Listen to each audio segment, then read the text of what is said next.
Upinzani wakiongozwa na aliyekuwa naibu wa rais Rigathi Gachagua wamemtaja kinara wa chama cha ODM Raila Odinga kama kigeugeu wa kisiasa anayewasaliti vinara wenza pamoja na wafuasi wake kila baada ya uchaguzi mkuu na kujiunga na serikali iliyo mamlakani ili kujinufaisha kibinafsi.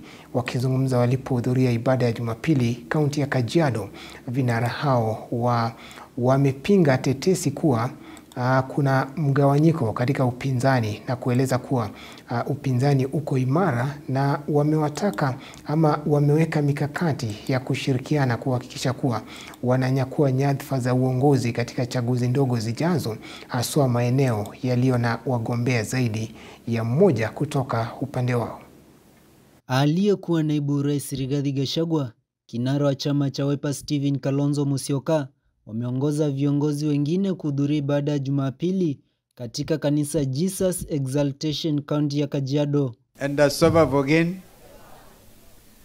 Bwana Yesu asifiwe.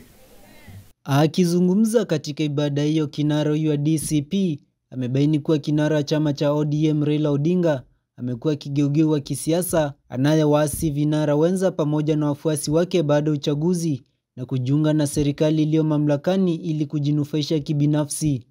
Huyu Raila alikuwa anasema ati Kalonzo ni watermelon. Mimi nimeangalia, Kalonzo has been steadfast kwa msimamo. Raila amemchenga na kumsaliti for 15 years. Hajamwacha hata siku moja. Amemfanyia interview, amemwaibisha, hakumwacha. Kalonzo amekuwa na msimamo from day one. In fact, the watermelon of Kenya ni huyu Raila Odinga. Just do an analysis. Alisimama na Moi 1997. Gachagua akieleza kwa mgawanyiko unaoshuhudiwa katika chama cha ODM, ambapo baadhi ya viongozi wanaunga mkono serikali jumuishi na wengine kuipinga, ni mikakati ya Raila kuwakanganya wa Kenya. Ni mzee lakini ni mjaja. Grupu moja ni ya kutoa pesa kwa Ruto. Ile akina Junet kumsifu, broad based, nini, ndio pesa itoke. Na viti na ile mambo wamehaidana na Ruto. La kwa sababu anajua Ruto pia ni conman, hawezi timiza ile mmekubaliana, ameuda grupu ingine ya kina Sifuna ya kupiga kelele.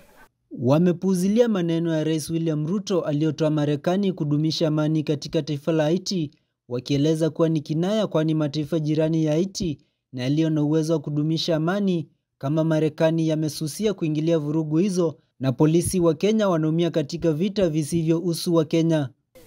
Kwa sababu hakuna haja kupeleka watoto wakakufe, na hii inafanyika kinyume na hata uamuzi wa mahakama yetu ya Kenya.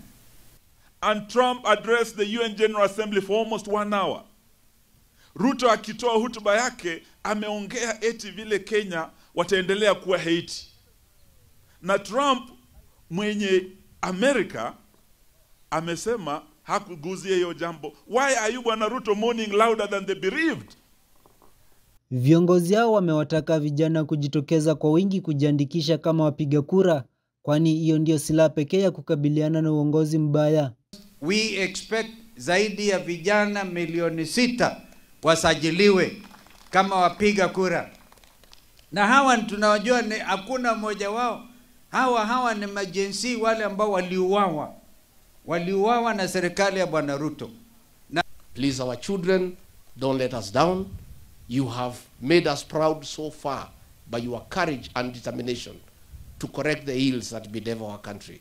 But you must go a step forward, a step further, by registering as voters.